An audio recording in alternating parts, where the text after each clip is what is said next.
How to reset Alexa without app. So here I have my Alexa Echo with me. It is currently connected to another device and I want to reset this without using the application, maybe from the device where it is connected to or anything else for that matter.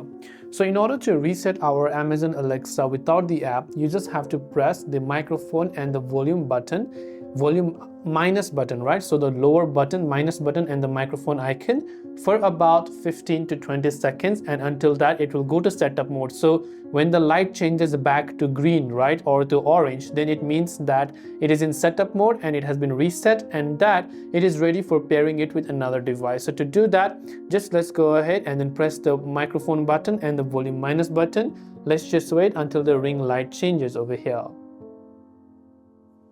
So you can see now this Amazon Alexa has changed to orange light, and you will also hear it say something, by the way.